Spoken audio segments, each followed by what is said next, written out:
शतपथ ब्राह्मण का उद्घोष है, न ऋते श्रांतस्य सख्याय देवा, अर्थात भाग्य या दैव उसी को सफल बनाते हैं जो पुरुषार्थी होते हैं। कर्मण्य वाधिका रस्ते के सूत्र को सदैव साकार करते रहते हैं। मित्रों, श्रम की अपनी गरिमा है, महिमा है। श्रम से हमारा ये शरीर शुद्ध, निर्मल और स्वस्थ होता है,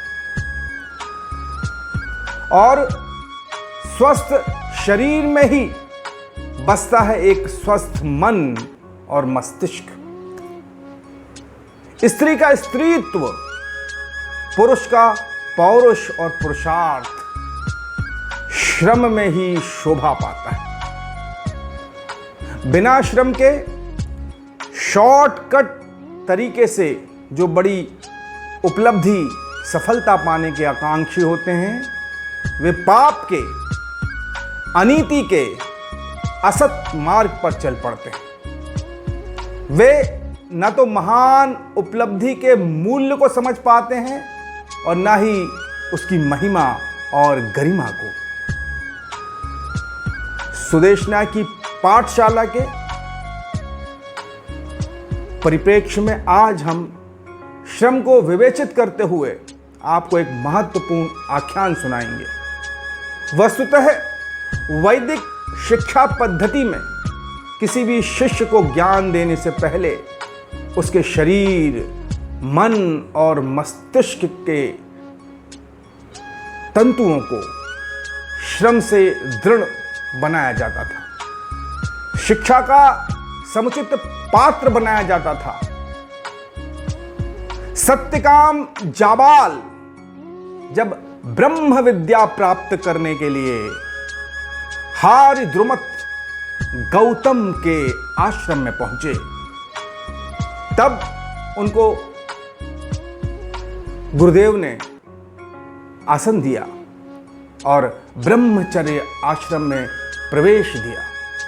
प्रवेश देने के पश्चात गुरुवर ने कहा कि ये 400 दुबली पतली कृशकाय गायें ले लो और इनके पीछे पीछे जाओ, इनकी सेवा करो, और जब इनकी संख्या सहस्त्र 1000 हो जाए तब लौट कर आना। शिष्य सत्यकाम कई वर्षों तक वन में रहे। वे ना तो भयभीत हुए और ना ही विचलित। वन में रहकर उन्होंने बहुत सारे अनुभव और ज्ञान अर्जित किया। काफी कुछ उन्होंने स्वयं ही पा लिया, कुछ प्रकृति ने सिखाया। इस कायनात ने, समग्र अस्तित्व ने, फूल पत्तों ने, परिंदों ने, प्राणियों ने। गौओं की संख्या जब 1000 हो गई, सहस्त्र हो गई, तो प्रसन्न चित्त सत्यकाम गुरुवर हारिद्रुमत गौतम के आश्रम की ओर लौटे। गुरु ने जैसे ही सत्यकाम के चेहरे की ओर देखा तो सहसा उनके श्रीमुख से ये शब्द प्रस्फुटित हुए श्लोक की तरह कि ब्रह्म विदिव सौम्य भासी को नु त्वानुशाम, अर्थात अरे तुम तो ब्रह्म ज्ञानी के समान प्रतीत हो रहे हो, तुम्हें किसने शिक्षा दी? एक गुरु शिष्य के समक्ष ये जिज्ञासा प्रकट कर रहे हैं, उलटबांसी है। तुम्हें किसने शिक्षा दी? ब्रह्म विदिव सौम्य भासी कोनु त्वानुशाम, अरे तुम तो ब्रह्म ज्ञानी के समान प्रतीत हो रहे हो, तुम्हें किसने शिक्षा दी?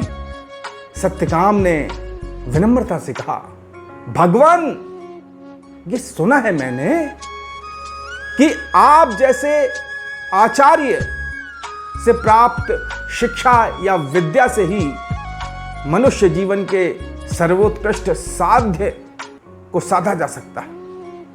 अतः मुझ जिज्ञासु को आप उपदेशित कीजिए, उपदेश दीजिए, ज्ञान दीजिए, विद्या दीजिए। तब गुरु ने कहा, प्रिय सत्यकाम, तुमने जो सीखा है उसमें कुछ भी शेष नहीं, कुछ भी शेष नहीं। न किंचन वियायेति वियायेति।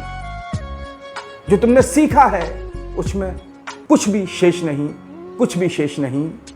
न किंचन वियायेति वियायेति।